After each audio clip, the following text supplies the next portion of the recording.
Good morning. Today, 13 November 2024, word of wisdom of God morning ડિવોશનમાં આપ સર્વનો આવકાર કરવામાં આવે છે અને પ્રેમી સલામ પાઠવવામાં આવે છે. આજે સવારે આપણે નીતિવચનોના પુસ્તકમાંથી એનો 10મો અધ્યાય અને એની બીજી કલમથી 5મી કલમ સુધી પ્રભુના વચનોમાંથી ટૂંક મનન કરવા માગીએ છીએ. પ્રોવર્બ્સ ચેપ્ટર 10 વર્સિસ 2-5 અને પ્રભુનું વચન આપણને આ પ્રમાણે કહે છે: દુષ્ટતાનો સંગ્રહ કંઈ ભલું કરતો નથી, પણ નેકી મોતથી ઉગારે છે. સદાચારીના આત્માને યહોવા ભૂખે મરવા દેશે નહીં, પણ દુષ્ટની ઈચ્છાને તે નિષ્ફળ કરે છે. ગાફેલ હાથથી કામ કરનાર દરિદ્રી થાય છે, પણ ઉદ્યોગીનો હાથ તેને ધનવાન બનાવે છે. ડાયો દીકરો ઉનાળામાં સંગ્રહ કરે છે, પણ કાપડીની મોસમમાં સૂઈ રહેનારો દીકરો ફજેતી કરાવે છે. આ પ્રભુનું વચન છે. અને અહીંયા જે પ્રભુનું વચન આપણે જોઈ રહ્યા છે 10મા અધ્યાયથી, ખાસ કરીને જે નીતિવચનો ગઈકાલે આપણે જે ભાગ શરૂ કર્યો ને એમાં ખાસ કરીને પ્રાચીનના પૂર્વમાં જે સુલેમાનના નીતિવચનો છે 10મા અધ્યાયથી લઈને 22મા અધ્યાય સુધી, અને એમાં ખાસ કરીને વ્યક્તિગત જીવન સંબંધી કેટલીક મહત્ત્વની બાબતો વિશે એ ખાસ શિક્ષણ એ આપવામાં આવ્યું છે. અને આજે સવારે 10મો અધ્યાય અને એની બીજી કલમથી 5મી કલમ સુધી બે બાબતો વિશે શિક્ષણ આપવામાં આવ્યું છે. એક ન્યાયીપણું અને બીજી દુષ્ટતા, રાઇચિયસનેસ એન્ડ વિકેડનેસ. હવે આ રાઇચિયસનેસ જે છે એને હિબ્રુ જે શબ્દ વાપરવામાં આવ્યો છે એના માટે, અને તો સાદાક, અને સાદાકનો અર્થ થાય છે બી ઇન ધ રાઇટ, એટલે સાચા માર્ગમાં ચાલવું. ગ્રીક શબ્દ જે રાઇચિયસનેસ માટે વાપરવામાં આવ્યો છે અને તો ડિકાયો સુને, અને એ the character or the quality of being right, અને એટલે માણસનું જે ચરિત્ર છે એ ખાસ પ્રકારનું એ સત્ય અથવા તો સાચા માર્ગે ચાલનાર, બીજા અર્થમાં ફેથફુલનેસ અથવા તો ટ્રસ્ટફુલનેસ, અને આ બધી બાબતો એ ન્યાયી માણસના જીવનમાં જોવા મળે છે. અને ન્યાયી માણસ માટે અહીંયા 3 જે બાબતો છે કે એ આશીર્વાદ રૂપે એ જોઈ શકાય છે. જે માણસ ન્યાયી છે, જે માણસ જ્ઞાની છે, એ કહે છે કે એ મોતથી ઉગારે છે. ત્યાં લખવામાં આવ્યું છે પ્રમાણે જે રાઇચિયસ મેન ડિલિવર ફ્રોમ ડેથ. અને બહુ સાચી વાત છે, કારણ કે જ્ઞાની માણસ જ્યારે ઈશ્વરનું જ્ઞાન એની પાસે હોય છે ત્યારે એ શૈતાનના ફાંદામાં ફસાઈ જતો નથી. ત્યાં લખવામાં આવ્યું છે કે અહીંયા અગત્યની વાત, પણ દુષ્ટની ઈચ્છાને તે નિષ્ફળ કરે છે. એનો મતલબ શું કે એ દુષ્ટની જે કંઈ એના માટેની યોજના હોય છે એમાં એ શૈતાન સફળ થતો નથી, અને એટલા માટે એ આશીર્વાદિત થાય છે.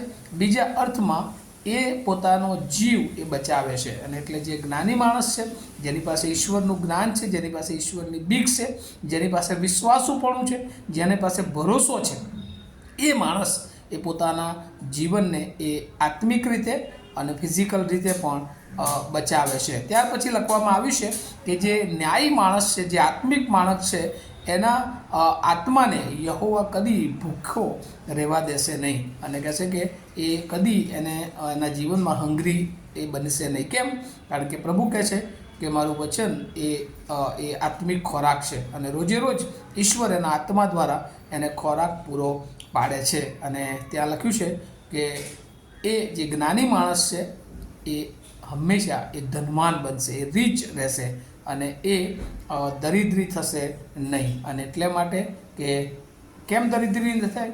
કારણ કે જ્યારે જ્ઞાન હોય છે ત્યારે બહુ અગાઉથી ઈશ્વર એને આયોજન કરવા કૃપા આપે છે. અને અહીંયા લખવામાં આવ્યું છે કે ગેધર ઇન સમર, અને એનો જે ખોરાક જે છે એ ઉનાળામાં સંગ્રહ કરે છે. આપણે અગાઉ પણ નીતિવચનમાં જોયું હતું કીડીનું ઉદાહરણ, કે કીડી એ એવું જાણે કે એ જીવ છે, નાનો બહુ જીવ, પણ ઈશ્વરે એને જે કૃપા આપી છે કે ચોમાસામાં એનાથી બહાર નીકળી શકાય નહીં, અને એટલા માટે ચોમાસું આવતા પહેલાં એ પોતાનો ખોરાક એ સંગ્રહ કરે છે કે જેથી કરીને ચોમાસામાં કોઈ પણ પ્રકારની તકલીફ પડે ને. અને જે જ્ઞાની માણસ છે એને પણ ઈશ્વર દોરવણી આપે છે. જેમ આપણે યુસુફનું ઉદાહરણ જોયું હતું કે મુશ્કેલી આવે અગાઉ ઈશ્વરે એને સ્વપ્નનો ખુલાસો કરાવ્યો, અને 7 વર્ષ માઠા આવે એ પહેલાં એણે સંગ્રહ કરી શક્યો. ને એ રીતે જ્યારે મુશ્કેલીઓ, પ્રશ્નો, વિપત્તિઓ આવવાના હોય એ પહેલાં જ્ઞાની માણસને ઈશ્વર સચેત કરે છે અને એટલા માટે એ કદી એ પુઅર અથવા ગરીબ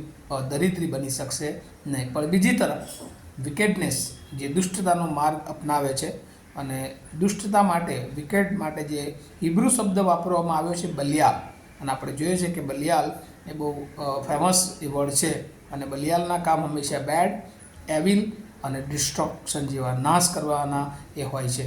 અને એટલા માટે જે વિકેટનો માર્ગ છે એમાં અહીંયા જે વચનો કહે છે એ પ્રમાણે કોઈ લાભ થતો નથી. અહીંયા તો લખવામાં આવ્યું છે બીજી કલમમાં, દુષ્ટતાનો સંગ્રહ એ કોઈ લાભકારક એને બનશે નહીં, કારણ કે એ દુષ્ટતાનો સંગ્રહ કરશે પણ એને કોઈ પ્રોફિટ એ જીવનમાં થશે નહીં. ત્યાર પછી એ હંમેશા એ નાશ તરફ લઈ જશે. અને બીજી બાબત શું હોય છે કે જ્યારે દુષ્ટતાના માર્ગમાં માણસ ચાલે છે ત્યારે એ શું કરે છે એને ખ્યાલ રહેતો નથી. અને એટલે જ્યારે કાપણીની મોસમ હોય, જ્યારે ખરેખર એને સંગ્રહ કરવાનો સમય હોય એને ત્યારે એ ઊંઘી જતો હોય છે. અને એટલે એ દુષ્ટતા એને જુદી તરફ લઈ જાય છે અને એક દિવસ એનો નાશ થાય છે. ગ્રીકમાં જે શબ્દ દુષ્ટતા માટે વાપરવામાં આવ્યો છે ને તો પેનેરિયા, અને એનો પણ એ અર્થ થાય છે કે દુષ્ટ પોતાની દુષ્ટતાથી એ નાશ પામશે. અને આજે સવારે પ્રભુ આપણને કહે છે કે આપણે કયા માર્ગે છીએ. જો આપણે જ્ઞાની, ઈશ્વરે આપણને જ્ઞાન આપ્યું છે તો આપણો માર્ગ એ રાઇચિયસનેસ, પ્રમાણિકતાનો એ આપણો માર્ગ એ ઈશ્વરની બીક અને ભયવાળો હોવો જોઈએ, ઈશ્વરની સમક્ષતામાં રહેનારો એ માર્ગ હોવો જોઈએ.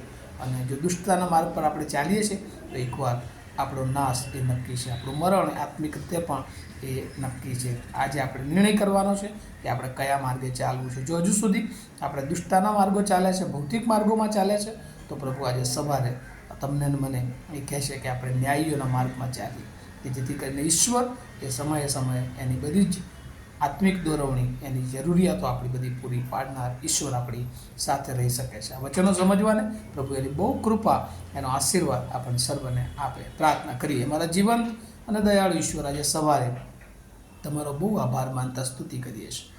ન્યાયીઓનો માર્ગ, પ્રમાણિકતાનો માર્ગ અને દુષ્ટતાનો માર્ગ, આ બંને માર્ગો અમારી સમક્ષતામાં હોય છે, પણ પ્રભુ અમારે પસંદ કરવાનો હોય છે. પણ અમે જો તમારી બીકમાં ભયમાં છે તો અમે ન્યાયીનો માર્ગ પસંદ કરીને સારા કાર્યો તરફ, સારું જીવન, વિશ્વાસુ જીવન, પ્રમાણિક જીવન,